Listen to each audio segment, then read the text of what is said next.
the Human Algorithm podcast. Today's episode of the podcast is filmed at Vivid Media Studio, also our venue sponsor for these conversations. Since this is my 20th episode, I'm sitting down with someone who has grown with me through every change. She met me before the skirts, the label like gender fluid or pansexual, the layoffs, and including the founding of Human Algorithm. She stood beside me when I chose visibility in the conservative society and helped me when our daughter was diagnosed with global developmental delay. So my wife, Felicia, is here at the podcast today. Let's start with something fun. What is something that people don't know about you before you became my wife and, a mother? Who were you when no one was watching? I feel like I'm just an anime otaku who enjoys K-pop songs, but I don't have any dance abilities. So I think it's quite interesting because I do like sports a lot. I used to do wakeboarding a little bit, and then back in secondary school I did a lot of basketball.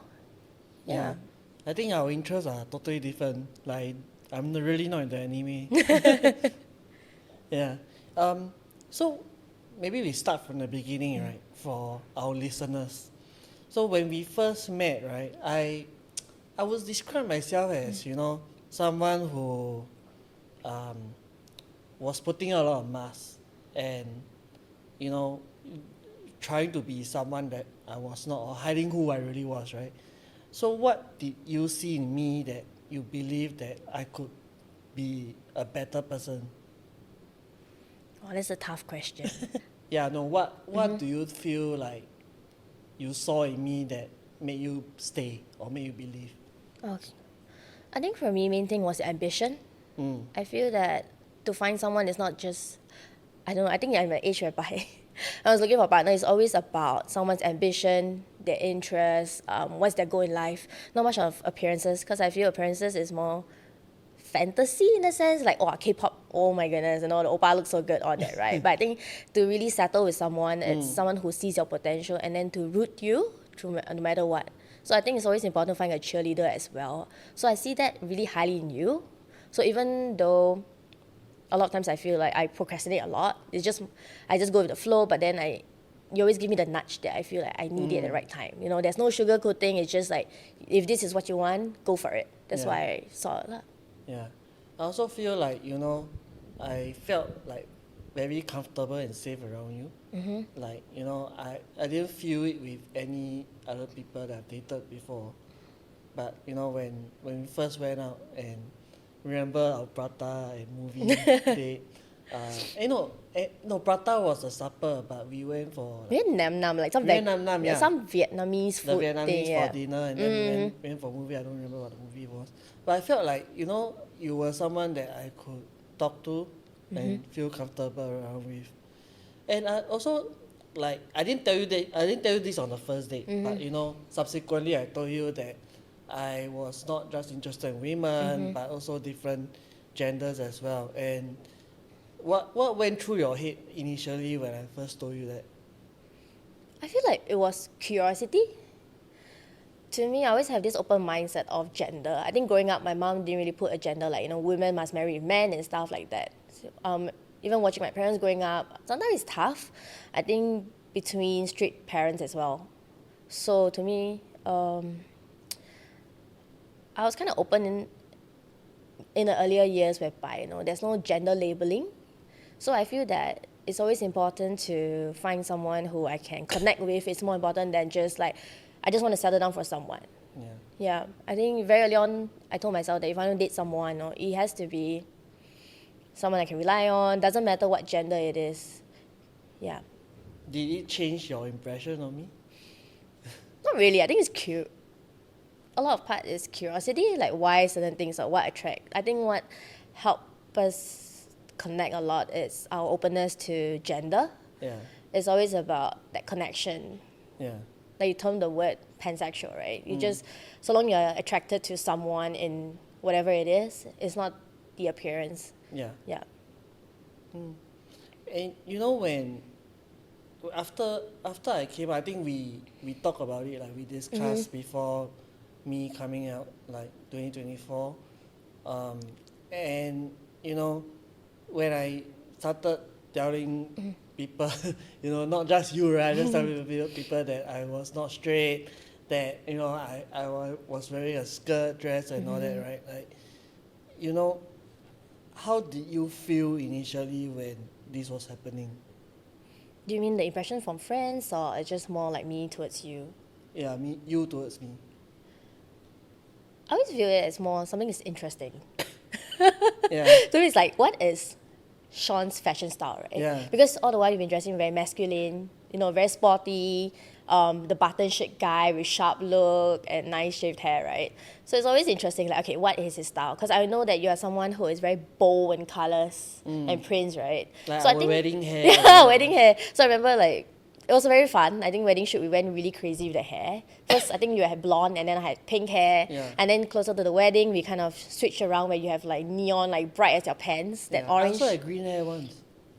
Oh yeah. I think that was after the transition of the like what bright orange, and then I had a bluish purple thing, Yeah. Every and then with the photo shoot green. we had different hair. Yeah. I thought it was really fun. I feel like there's always this bold side of you, but it's not expressed through your fashion or the work that you do. I think yes, in journalist style, you're someone who's bold, who's wavered in terms of what's right and wrong, right? But then it doesn't translate to the rest of your life, I guess, like fashion stuff. But I think once you came out, it becomes more like, wow, this is what it is. So it's always, to me, it's always curiosity and interesting.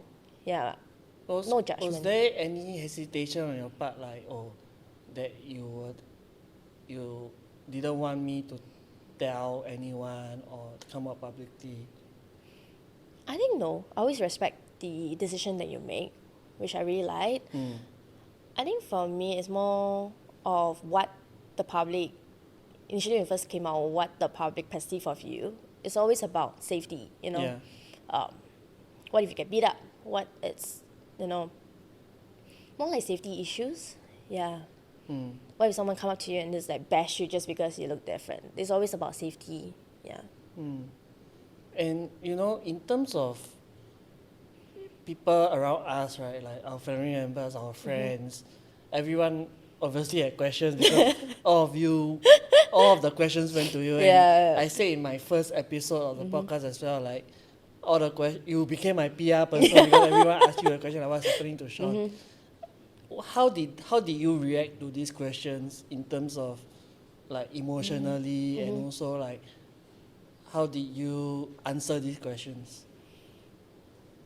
I think for me, what flooded first was the DMs and Instagram, you know, like, how's your marriage? It's always the first that hit, you know, how's your marriage right now, you know, Sean Transit. I think coming from, I guess, the vague knowledge, right? Yeah. Everyone is like, oh, you know, if someone transit, it means like the biggest break in the marriage, you know? Yeah.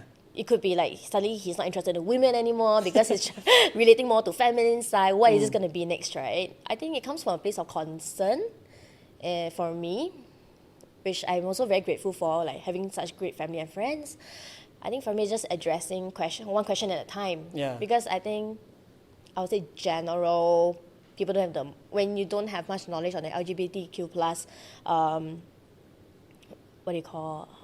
population. Yeah. It's kind of a shock. Not everyone's educated in this, not in school, not by family or friends. Most of the time, people is just like, oh, I have a gay friend, and then that's it. You know, like what is it about gay friend? Oh, they're flamboyant and stuff like that. But then there's so much spectrum we should go through. Like, you know, there's I think it was gender. First is gender, and then there's sexuality as well. Yeah. Yeah, I think, and I get it as well, right? Like, you know, a lot of people asking, are we still married? You know, how can we still be married? You know? Yeah. Yeah, but I think, you know, with the traditional thinking of marriage I think it's flawed because, you know, like you say, in better it's between a man and a man or man and a woman, or, you know, a gender fluid person and a woman. Yeah. It's about the love that we have for each other, and not just like what we want the definition of marriage to be. Yeah. And also I think it was a tricky decision because we had a daughter. Yeah. We have a daughter, Mallory, right? And I think one of the reasons why I come out and I told you this also is that I want her not to hide her true authentic self. Yeah. and not to go through what I went through, like, hiding myself, and I became a toxic masculine person, who got arrested and all that. But what was a consideration you had for her when I came out? Yeah. I think first of all, it's because she's non-verbal. I think it's hard when you see kids around her age, her classmates who can talk. We don't know how long this non-verbal thing will last as well. Yeah. Is it a lifetime? Could it be just a couple of years more? Because a lot of friends told us, like, this non-verbal thing could eventually grow out. She might go into primary school and make friends and stuff like that. But to us, a near concern is, when eventually she goes to primary school, can she talk or not? And then next part is, how can she defend herself when you don't have a voice? Yeah. Yeah. Yeah. I think also, like, a lot of people, especially because I'm very visible on Instagram. We collaborate a lot on posts, and I share a lot about my story as well, right? And we get a lot of these hate comments from people who probably don't understand, or they don't approve of what we are doing. Yeah. So how do you look at haters, or how do you deal with haters? Because you know how I deal with them, but how do you deal with them? I think you deal with a lot of grace, the way you answer them, what can you do about it? Yeah. I think initially the first part I got very affected, because to me it's always, I get a little bit sensitive. Like, it gets on to me, it rubs off at me a little bit personally, like someone I love is being trolled online. But then I think we always joke about it, is like, one day you're going to get AI and hunt them down, trace them to your doorstep and knock on the door, like, how dare you comment this in my face, like, come out of your fake profile. Yeah. I think eventually for me I think people hate someone else because it's just a projection of themselves, It's nothing about what the person do. I think what you do is great, because you just, at least leave them what they be, I just want to live my true authentic life. But these people, it's like, oh, how dare they live beyond their individual perspective or boundaries, which really cross them. Like, you see some really hate comments, it's like, that they come from a stem. I don't think that hate is really projected right to you. It just so happened that you fall, how do you call it? You fall beyond their boundaries, or what they expect as a norm. Understanding of what is a norm. Yeah. And what's your response to people to you, like, oh, you don't have a husband anymore, or you need a man in your life, that kind of thing? What's your response to them? I don't know. I don't really have friends asking me that. Yeah. Usually it's the fake profiles on I think it's Instagram. fake profile. I don't really have if you had to answer them, how will you answer them?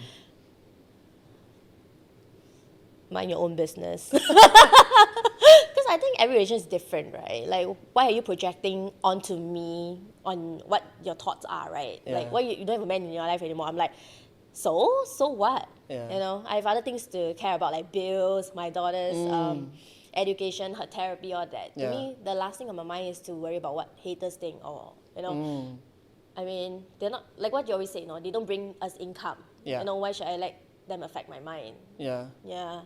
There are also a lot of people say that, oh, what I'm doing is unfair to you. Do you think that is what you feel as well? No, I think hell no. Fair, like, based on whose judgment is this? Like, what is fair and not unfair? Yeah. I think our relationship has not moved. I think, in fact, it got us stronger, because I think the love has never changed. It's been growing with your transitioning. I think it's always interesting for me, like, how much can I accept as well? It's a lot of my personal growth as well. Like, my partner's growing, because I always feel that in relationship there is a growth. If not, the relationship becomes very stagnant. Even, I think for me, aside from your growth, it's also my growth as well as a person. Yeah. And with our daughter, like you say, Mallory is not talking at the moment, and we don't know when she will talk, right? And there are people like asking us in comments, or on TikTok, or even like on Instagram, like, oh, are you afraid that she'll get bullied, or do you think that it's fair to her of what we are doing? And I always say that as parents, right, because children are not born to hate. They are taught to hate. Yeah. And what we are teaching her is, this is safe space at home, right? And that we are inclusive family, we bring her to Pink Dot and all that. Yeah, so what's your take on that? I think when it comes to parenting, there is somehow with, I think, becoming a mom, a lot of people just put you under a microscope. You know, what you're doing is right, your parenting is wrong, this and that. Yeah. I'm just like, shut the fuck up. Just let me do whatever I want to do, yeah. right? So when I put my child is thriving, she has roof under her head, she's fed well, she's good with school. I think that's more important to me than thinking about, is my parenting right or wrong? So who are you to tell us, like, are we being fair to our child or not? Yeah. Right? We're not abusing her. That's so, I don't see, why? And then if they are, the way they question like this, they're definitely not in our lives. Yeah. Yeah. Yeah. And talking about Mallory, right, you know, I always said that one of my greatest fear is is that we will never hear her voice. What about you? What's your greatest fear for her?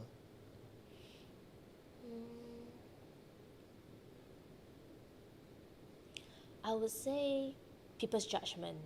No, your parents are so different. You are very different. I think that hits really hard because we always want to find our own circle of people that we want to be norm, you know. Yeah. But the fact is, most of the people around, I think more and more generations are more accepting as well. People are more open to Neurodiversity. neurodiverse, queers as well. So I think things will get better. You know, So to me, I just want her to be happy, you know. Find your chosen family, find your chosen friends. You don't have to blend in. Yeah. And I think like we recently seen her, you know, one of our goals is to make it a safe space for her at home, right? Yeah. And she can be angry, she can roll on the floor, she can shout, but we tell her not to hit us, bite us and all that, right?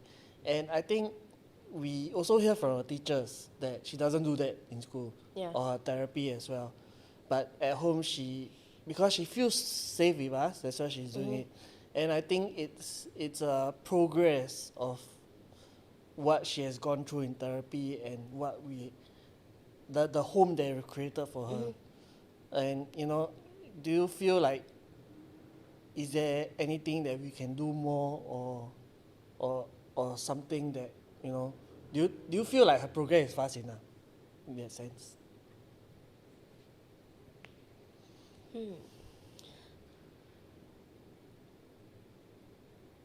It's very hard to gauge, to be honest. If you're using as amongst her classmates, it's not fair for her, I think. But what I see every day is milestones, simple milestones that really makes me feel very blessed that she's able to progress. So I remember the other day I got this kid scissors, right? And we got her using these scissors to cut paper. Yeah. It's a really new motor skill, right? Which I don't think she has never ever learned before. Yeah. But then it piqued her interest because we spent like half an hour just to cut paper, right? So after that, and then the next day, I realized that she reached out for the same scissors and then she started cutting things. But of course, it's a kid scissors, so it's not like she's going to hurt herself, right? Yeah. So I see she keeps going back to the same activity, like she's picking that challenge. Yeah. So I feel like it's curious and then it piques her interest, like, oh, I can cut paper. Then she kept doing it. Another example is the mop thing, you know. Yeah. Our toilet mop. Our toilet. So after we shower, usually because we don't have a windscreen, right? Yeah. A glass panel. Yeah. Then we always use the squeegee, like the floor squeegee, to like kind of scrape the water away. So I remember she was very curious about it. So after I showered, then she was curious, and then I gave her do the action once, right? And then I feel like she keeps doing it. She keeps doing it. So I was like, oh, she does remember. That's interesting. So I feel like it does add on to her skills every day. It's just, I think. Yeah, I feel like she remembers more of what we tell her now. Yeah, for sure. Like, for example, yesterday when I wanted to dress her for school, she wanted to eat a biscuit, right? Her favorite biscuit. And I tell her that, oh, we dress for school first. I dress you for school first. Then I give you the biscuit. Yeah. So after I dress her, then I pretend that I forgot what I said. And I went to open the door.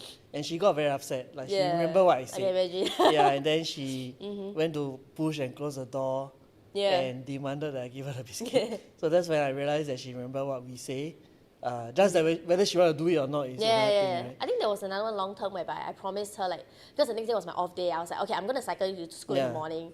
So the next day I was like, oh, I'm so tired. I was like, okay, your dada is going to send you to school. And then she kept dragging me. I was like, why she kept dragging me? How come she's so persistent today? Usually you're the one sending her, right? Then I realized, oh yeah, I promised her yesterday, I'm going to cycle her to school. Then I was like, oh, okay. Yeah. So she does remember and cling on to stuff like that. So I think it's really hard when friends, instead of milestone, they come to us, they ask, hey, has your daughter started saying mama and dada? Yeah. Which is a little bit of a, it's still not their fault. It's just that it's kind of hard to gauge, I guess. They don't have much neurodiverse kids in their circle. Yeah. So the first thing to them is speech. Oh yeah, your daughter has, speech delay. No, can you say mama and dada? But I feel that there are other talents that she's able to do, or skill sets. Like she's good in sports. What else her therapist teacher say? Like sports and cutting the fruits. yeah, I think following instructions as well. Yeah. She likes puzzles. So yeah. And she's going for her autism assessment next month, right? And it's been almost 2 years since she was diagnosed with like GDD and being on the spectrum and all that. Like, we waited quite a while, so like 6 months for Felly where she's going now, right? Do you feel like the system needs to improve, or is there like how do you feel about raising a neurodiverse kid in Singapore at the moment? I think we're going back to the previous question, right? About school system. Let's say school system. I think one thing really stood out for us. I think the teachers approached us, on her speech, which got us. Okay, something is lacking. She's 2 years old. Why is she not speaking certain things? I think it's good that school can point out earlier. We have more teachers being educated on this. How do you sieve out children who needs more help? I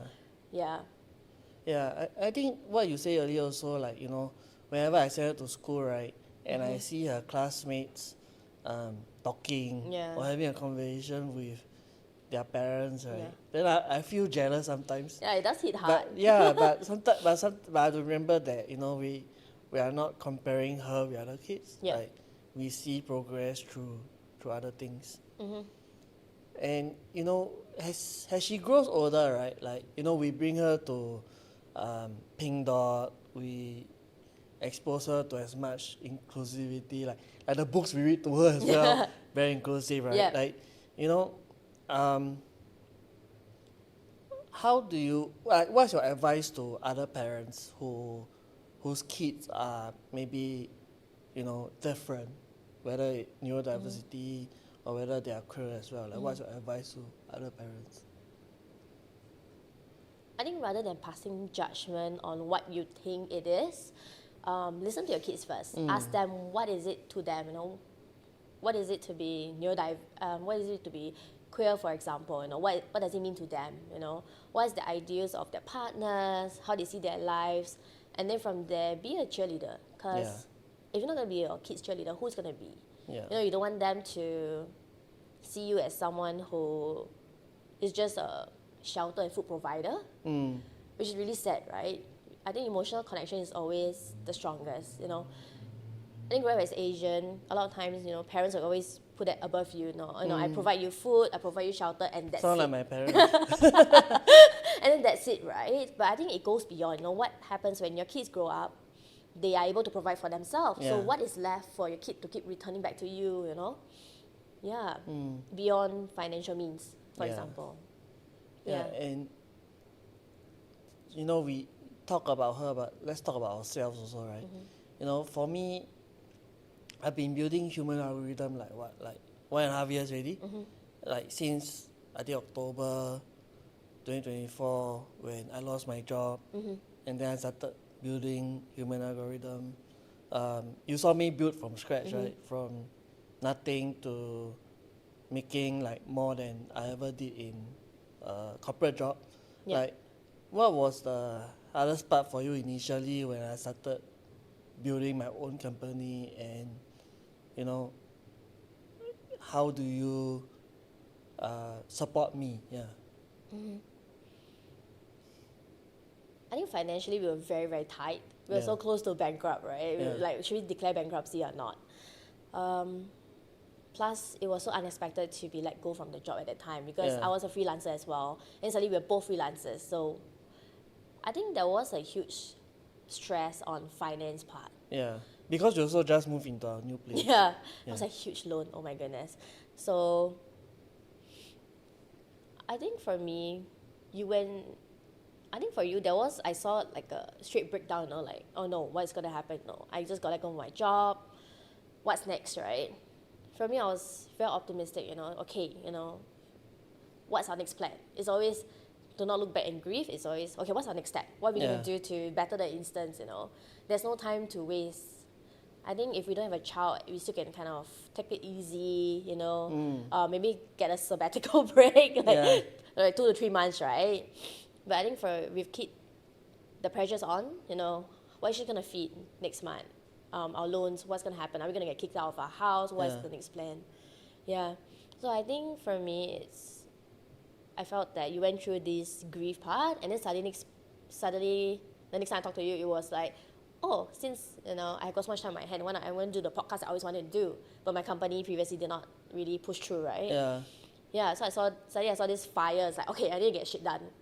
Yeah, so podcast after podcast, suddenly there's a lot of drive in you as well. I think there's a lot of self-learn where you start reading more help books, which I don't think I can ever do it even when I'm self-employed.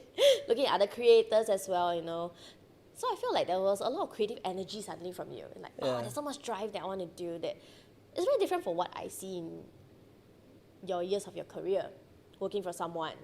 Yes, you get the next pitch, you get the next story, but then it's from a point whereby I want to prove myself. And not I'm doing this work for my own pride, I say. Would probably be the right word, or more your own achievement. Yeah, like I own it. Yeah, you because own I do it. Yeah, myself. that's the right word. Yeah. And you know, we also train martial arts, right? Yeah. Like I do Muay Thai and Jiu-Jitsu, you do Jiu-Jitsu, you compete as well. Yeah. Like, what does, you know, like self-defense, because firstly it's self-defense, right? But it's also being strong. Yeah. What does strength mean for you in our family? I would say emotional bond. That's what I prioritize the most. I mean, physical strength, you can always sign up for a PT, go for classes. I think emotional strength is always good. Find your tribe. Yeah. When you find them, just stick to them and not let go. Yeah. And I think our roles also a bit reversed in the family, right? Like, because you will have a 9 to 5 job and I can work from home. Yeah. So I'm sending Mallory to school, I'm picking up, I'm going for her appointments with her, and then you can train for your competition. How do you feel about that kind of like rule that we have right now? Although you don't spend much time with her. I think it's very different spending. I feel like I'm the novelty parent where the child sees suddenly she'll stick on because, oh, I only see mommy all day, right? I think we are a good pace where we don't have to, it's hard to explain to people. You know, when friends ask like, your husband's doing all the job, you know, what, as a mom, right? What is your role in this parenthood, I would say? So usually I just tell them that, you know, my husband is the mom and I'm the dad. And then they kind of click it a little bit. Oh yeah, dad has to earn the income and stuff like that. I mean, of course, to me, ideally, it's always to transit out of a corporate job and go back to freelancing. But I think meanwhile, this is what it's works for our family financially. I think I'm also very blessed in the sense that you are very supportive as well. You know, we train at different timing. We always make time for ourselves. I think it's also important how we carve times to work out. You know, there's no excuses like, oh, I'm so tired, I don't work out. I think it's always good to have a discipline to fall back to have a stress relief, to surround yourself with other people. Yeah, because I train like at noon, and then you train in the evening, so that I can pick Mallory up also. I used to train like in the morning. Like I don't know how you do 7 o'clock when she was a class. baby, when I was still in corporate job and she was still a baby, I had to wake up at like 5, Yeah. go for like 6 plus a.m. class. That's insane. I don't Yeah, know and how then people can do that. after that it kind of switched. Like I went in the Yeah. evening, and then you train in the Afternoon, yeah, I did noon classes. Yeah, so we were very flexible, and I don't think we ever complained, right? No, I feel we respect each other's workout time. I Yeah. think we both established early on that exercising is something that we both love to do. It's a good stress relief. It's where we recharge. Yeah. And you know, if Mallory were to watch this episode, because ultimately, as you know, like I created this podcast so that she can read about or listen to people who are, you know, struggling and still find ways to be strong. With all the other episodes that I've spoken to, like, and in this episode will be very special for her because it's both Yeah. parents, right? What do you think you want her to learn from this episode?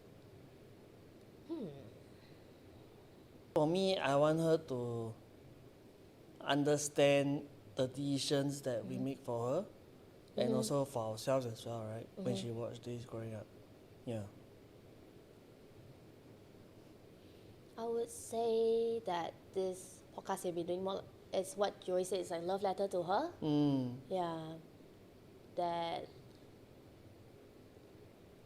everyone struggles, I think. Everyone struggles, but it's important to find someone to talk about it. And we always safe haven for her. When she's open to share, she can always share with us. Yeah. Yeah. I feel like there's something that my mom always have this open bond between me and her. Yeah. That's something that I want with her as well, you know. Yeah. Yeah. Yes. And yeah. Yeah. Let's do something fun before we end, like quick fire question. Okay. Like, what is something you dislike about me? You say first, then I say. Dislike.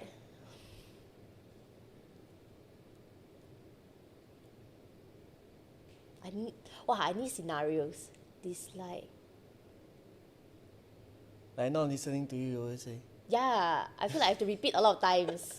Like I wish you could dry your hair before you sleep. Yeah, I wet hair. like to That's put the gross. towel, and then while I wait for it to dry, I fall asleep. That's nasty. I was like, can you please freaking blow dry your hair? I cannot stand it. Oh my goodness. Yeah, I think for me is, I tell you before, right? Like, we buy a shoe cabinet, but you come back and put your shoes there. You don't put your shoe in the shoe cabinet. And your bag, like in the... No, to be fair, it's functional. To me, it's like I think everything serves a purpose. Yeah. But to you, it's like it's almost the cupboard, almost the rack. But to me, it's like but it's functionality. I just pick and go. So I think it's just differences. Yeah. Yeah. What's the biggest regret you have? Biggest regret. I don't regret a lot of things. But what's the scenario? What do you Can be anything. regret? I feel recently is investing early. Yeah, I feel investment. I wish I have more money. I we feel always like I can have spent more too much money. money earlier in my life. So I feel like if I could invest earlier, I that think you might spend a help. lot on your photography props also. Yeah. I would say regret, but I think right now I'm working towards marketing. Yeah. I would say regret. I would say working on to be a non-regret. Yeah. Yeah, I think for me it's also like I don't have any regrets. It's more like everything that we went through or I went through as a younger person, right? It's always a learning lesson, and I feel like we can always learn from it. Right? Yeah. Okay, final one. What is something that you want to achieve in the next 5 years? Achieve. Wow, there's so many things to start. I want to say financial freedom, but I don't think. What about your anything soon. photography business? I always want to do mentorship. Yeah. So right now, I feel I'm still trying to build the business for it to stable. But mentorship has always been the back of my mind.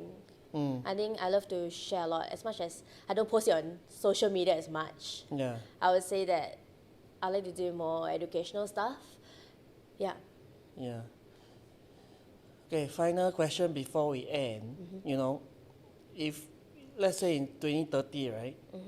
About 14 years from now, what kind of Singapore do you hope to see, especially for families like ours, that is not like your traditional family, right? It's queer families.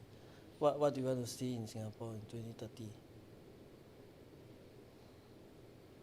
I hope there is more awareness through government platforms as well. Definitely more benefits for queer families. Yeah. Not only to families, but I would say also young queers as well. I think there's a lot of therapy or counselors to help out, Because I think a lot of time we always lack of resources. But I think one thing right now is that with social media, right? Yeah. It's so easy to pick up resources here and there. Yeah. Cool. Well, Bip, thank you for your honesty and coming on this podcast. We try to be,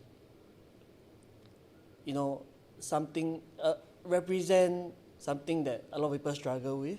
Like I get a lot of messages, right? Like, you are a great representation for us, especially from queer people. And I think it's not easy for both of us. But thank you for being on this journey with me. I love you for it. I said I love you. I love you too. Yeah. So thank you again to Vivid Media Studio for sponsoring today's venue and hosting this conversation. Thank you.